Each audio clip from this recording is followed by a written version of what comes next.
जो सदैव कड़वी बातें बोलकर लोगों के दिल पर चोट पहुंचाते रहते हैं। कुछ लोगों का ऐसा स्वभाव होता है, जब बोलेंगे तो हृदय की पीड़ा प्रकट हो ही जाए, ऐसा उनका है।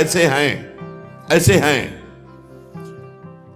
वो, ऐसे बोलते हैं कि अत्यंत पीड़ा दे। ऐसा करने वालों को यहां के पक्षी टूट पड़ते नरक में लाते हैं, नोच नोच करके उनको खाते हैं। जो यहां किसी की चुगली करता है उसकी जिह्वा तेज छुरे से बार बार ऐसे ऐसे चीरी जाती है, फिर पूरी हो जाती है, फिर चीरी जाती है। जिन्होंने उद्दंडतावश अपने पूज्य जनों का अनादर किया, उनको मारा पीटा, गुरुजनों को, अपने गुरु को, माता को, पिता को, बाबा को, पितामह, ये पूज्य जन है, ये गुरु के समान पूज्य है। जो अपने गुरुजनों को, पूज्य जनों को अनादर करता है, दंड देता है, मारता है, पीटता है, वो देखो ये कुंड बने हैं विष्ठा के, पीब के और मूत्र के। मूत्र का कुंड, विष्ठा का और पीब का, नीचे करके मुख उन्हीं कुंडों में डाल दिया जाता, ऊपर से पैक कर दिया जाता है। हजारों वर्ष वही खाओ वही सड़ो, कितना भयानक कष्ट है। नीचे के मुख करके उसमें डाल दिया जाता है। जो लोग भोजन बनाने, बहुत ध्यान से सुनो, भोजन बनाना उद्देश्य रखो, यज्ञ है, यज्ञ के लिए भोजन बना रहे हैं। सबके हृदयों में भगवान है, पहले भोग लगाओ श्री भगवान का, फिर दरवाजे पर निकलो, आसपास झांक के देखो, कोई पशु पक्षी, कोई मनुष्य, कोई संत महात्मा, कोई भूखा तो नहीं दिखाई दे रहा। अगर एक गाय है, कुत्ता भी, तो घर से जाओ, रोटी लाओ, पहले उसे डालो, भगवत स्वरूप मान करके पहले। फिर अपने घर में जो बड़े बूढ़े हैं सबसे पहले उनको पवाओ, बच्चे जो हैं उनको पवाओ। अच्छी अच्छी चीज तुम पालो, बड़े बूढ़े नहीं, अभी आगे आएगा, उनको भी दंड मिलता है। तो जो रसोई बनाए तो उसे भाग लगाना चाहिए, देवता का भाग, अतिथि का भाग, कौवे का भाग, गाय का भाग, और अपने जो पूर्व के बुजुर्ग जन हैं पहले उनकी सेवा। अच्छा, जो भी रसोई बने, भगवान का भोग लगाया, दरवाजे तक गए, अतिथि को देखा, एक गौ के लिए ग्रास निकाला, एक कौवा पक्षी आदि के, जरूर ये नहीं निकालोगे तो पाप है। गीता जी में कहा, जो अपने लिए पका के पाता है वो पाप पाता है। तो जो अभ्यागत, अपने बुजुर्ग और अतिथि, अब कोई साधु महात्मा आया, माना कोई भी हो, वो दरवाजे में पुकारा, राधे श्याम, आप छुप नहीं सकते, आपको निकलना पड़ेगा। हाँ, राधे राधे, क्या चाहिए, क्या सेवा करूं आपकी? आप जल पिएंगे, आप भोजन पाएंगे? नहीं, मुझे पैसा चाहिए। वो नहीं दे सकता, खत्म किया, आपका आदर हो गया।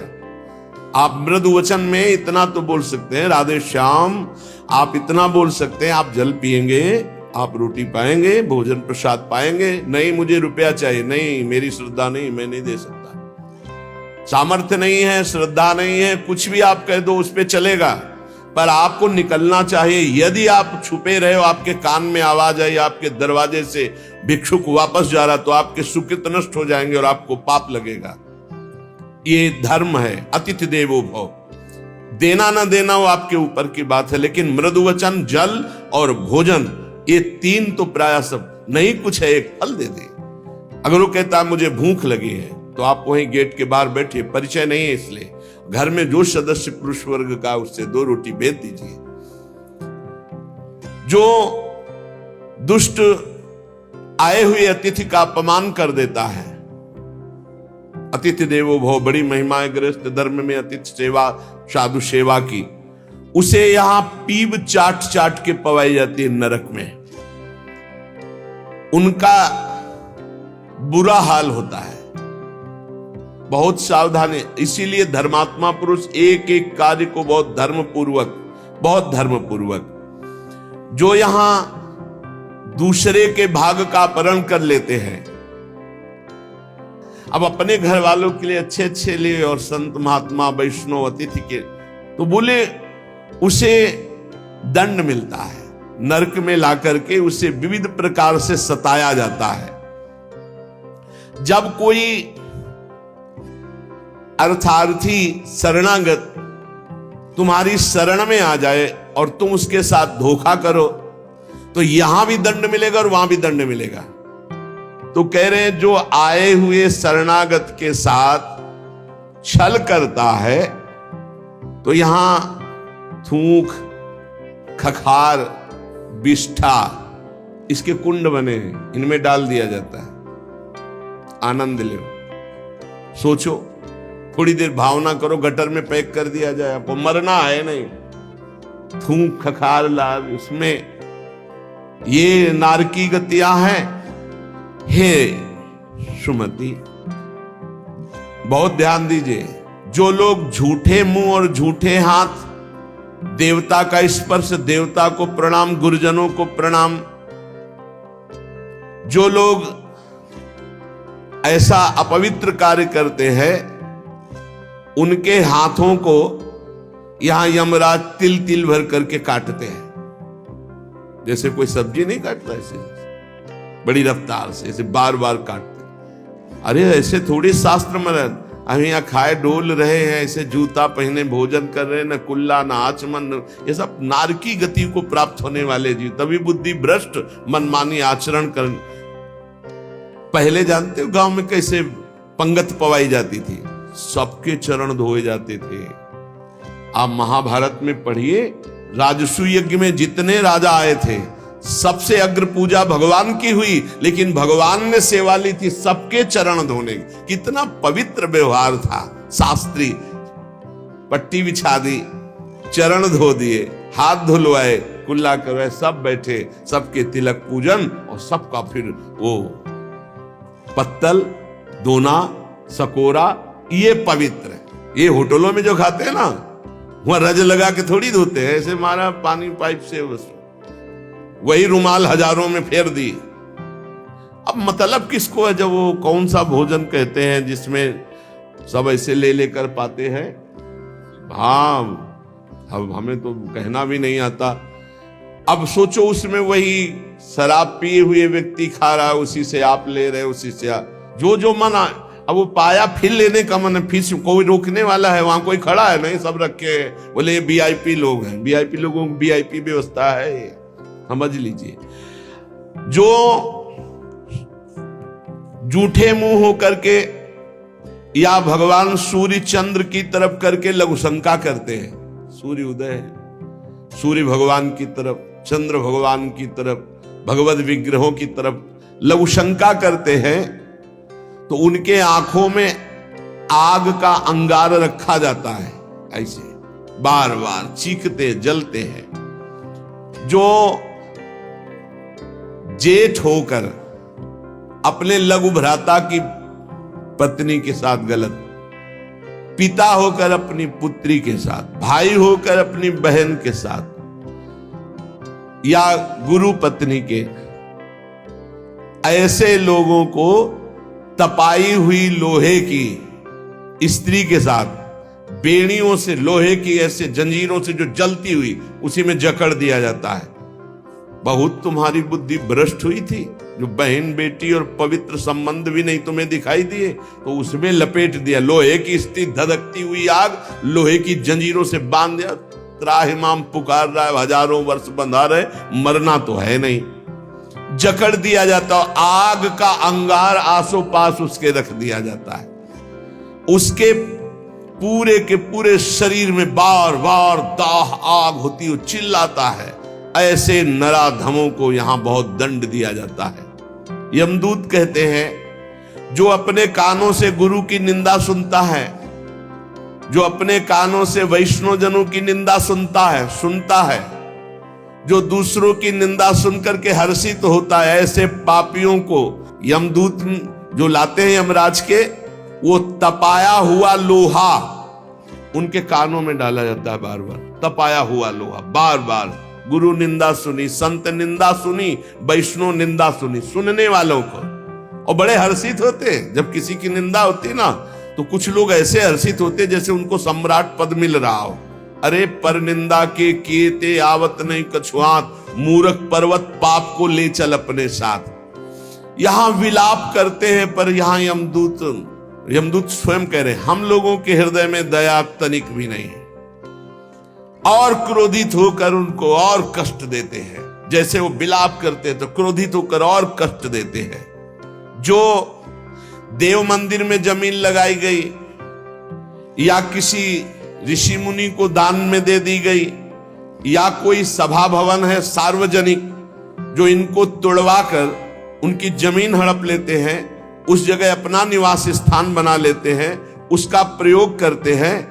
यहां यमदूत उन्हें ला करके धीरे धीरे उनके शरीर की खाल उदाड़ते हैं। पूरी उधल गई, फिर शरीर में नई खाल, फिर धीरे धीरे होश में। ये नहीं कि देवालय की लगी हुई संपत्ति का प्रयोग कर लिया, या देवालय को विध्वंस कर दिया, या सभा भवनों को विध्वंस करके अपने लिए अपना कब्जा, तो फिर ये वो चीखते चिल्लाते, पर यहां दया नहीं है। जो गौ के स्थान में, पवित्र स्थान में जल में मल त्याग करते हैं, जैसे नदी है, कोई सरोवर है, या गौशाला है, या देवालय है, उसकी सीमा में मल त्याग करते हैं।